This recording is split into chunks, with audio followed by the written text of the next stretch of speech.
메르켈 세포암은 일반적으로 태양에 장기간 노출된 이력이 있는 노인에게서 발생합니다. 그러나 젊은 환자에서도 발생할 수 있습니다. 젊은 환자에서는 폴리오마 바이러스 감염이 메르켈 세포암 발병의 주요 원인으로 믿어집니다. 정확하게는 폴리오마 바이러스 중에서도 메르켈 세포 폴리오마 바이러스입니다. 자료 화면을 보면 우리의 피부는 크게 표피와 진피로 나뉩니다. 가장 위쪽에는 표피의 각질층이 보이고요.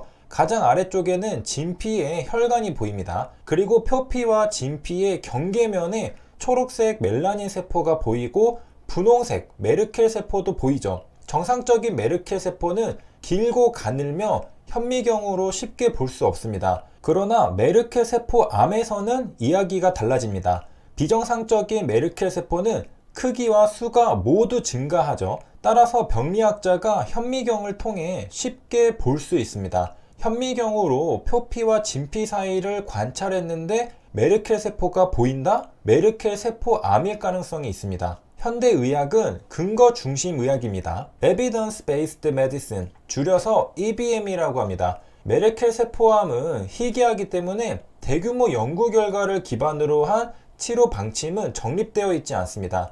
물론 대규모 연구 결과가 없을 뿐 치료 방법은 여느 항암 치료와 비슷합니다. 초기 메르켈 세포암에 대해서는 수술적 절제술을 시행하는 것이 원칙입니다. 수술이 불가능하거나 원격 전이가 있는 경우 면역 항암제 도입 이전에는 세포독성 항암 치료를 시행했습니다.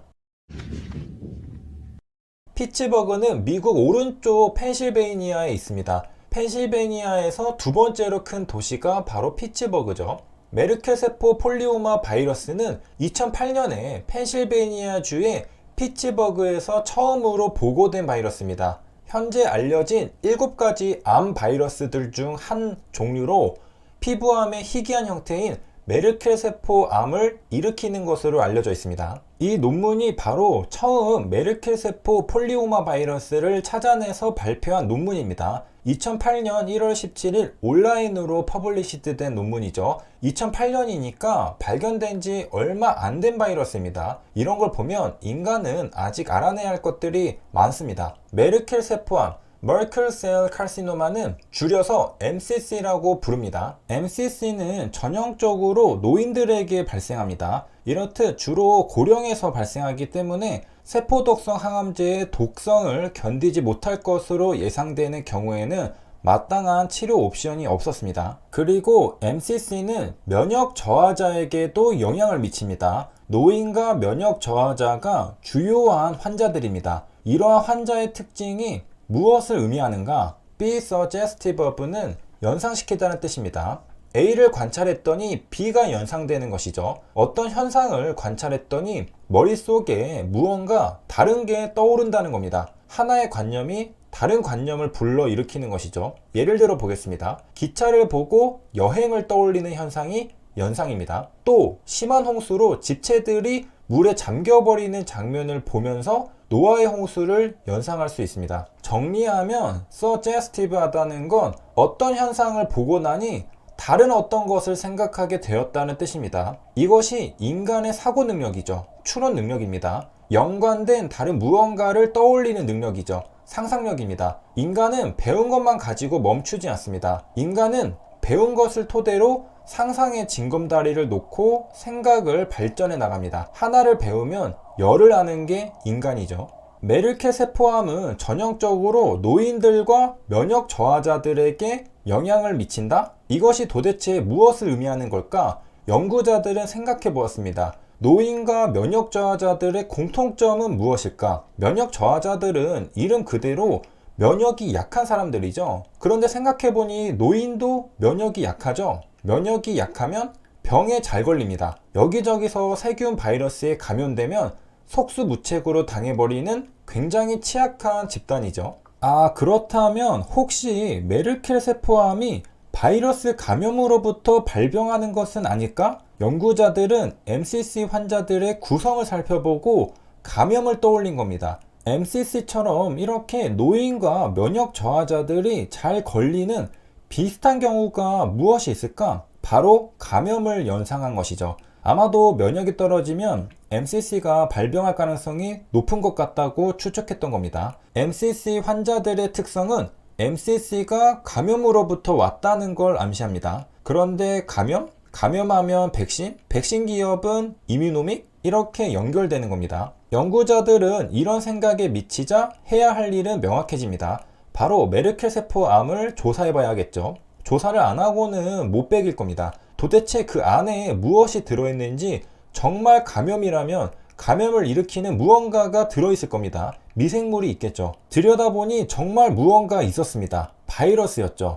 폴리오마 바이러스였는데 처음 보는 것이었습니다. 그래서 연구진들은 그 바이러스에 이름을 붙여줬습니다. 바로 우리가 앞서 살펴보고 온 메르켈 세포 폴리오마 바이러스입니다. 줄여서 MCB라고 부릅니다. 바로 이 MCB가 2008년 펜실베이니아 피츠버그에서 처음 보고된 암 유발 바이러스입니다. 메르켈 세포와 10개 중 8개에서 메르켈 세포 폴리오마 바이러스가 발견되었습니다. 그래서 논문의 결론은 무엇이냐? MCB가 MCC의 원인일 수 있다는 겁니다. 즉, 바이러스 감염이 암의 원인일 수 있다는 겁니다. 그러면 해결책은 바이러스 감염을 예방하는 것이죠. 그래서 이뮤노믹이 암 백신을 만든 겁니다. 만들고 있는 중이죠. 사진 속 인물은 2008년 노벨 생리의학상을 수상한 하랄트 추어 하우젠 박사입니다. 하우젠 박사는 1970년대 후반 자궁경부암의 발병 원인인 HPV를 최초로 발견하고 백신을 통한 암의 예방이라는 새로운 개념을 정립한 인물입니다. 하우젠 박사의 연구를 바탕으로 국제암기구는 1994년 HPV가 자궁경부암의 발병 원인이라고 공식 발표했습니다. 글로벌 제약사인 머크와 GSK는 각각 자궁경부암 예방 백신인 가다실과 서바릭스 개발에 성공했습니다. 이러한 공로로 하우젠 박사는 2008년 노벨 생리의학상을 수상했습니다. 하우젠 박사는 새로운 암 백신이 등장하는데 폴리오마 바이러스가 중요한 역할을 할 것이라고 언급해 눈길을 끌었습니다. 하우젠 박사는 방한해 코엑스에서 바이러스 감염에 의한 암 발생과 백신에 의한 예방법에 대해 강연했습니다. 기자가 왜 폴리오마 바이러스를 주목하는지 물었습니다. 그러자 하우젠 박사는 폴리오마 바이러스는 HPV 바이러스와 구조가 유사하기 때문이라고 설명했습니다. 폴리오마 바이러스는 50년대 발견된 바이러스입니다. 2008년에는 비슷한 메르켈 세포 폴리오마 바이러스가 추가로 발견되면서 피부에서 메르켈 세포암과 관련이 있는 것으로 최근에 밝혀졌습니다. 그리고 만성 림프구성 백혈병과도 관련이 있는 것으로 밝혀졌습니다. 피부에 생기는 메르켈 세포암은 매우 드문 암이지만 발생할 경우 예후가 매우 나쁘며 만성 림프구성 백혈병은 이미 알려진 바와 같이 환자의 생명과 밀접한 질환입니다. 하우젠 박사는 전체 암 발생의 21%가 감염에 기인하며 감염에 의한 암의 64%가 바이러스, 35%는 헬리코박터 파일로리, 1%는 기생충이 그 원인이라며 원인인자로 작용할 수 있는 바이러스 감염을 예방접종을 통해 발암 과정에서부터 예방하는 것이 매우 중요하다고 강조했습니다.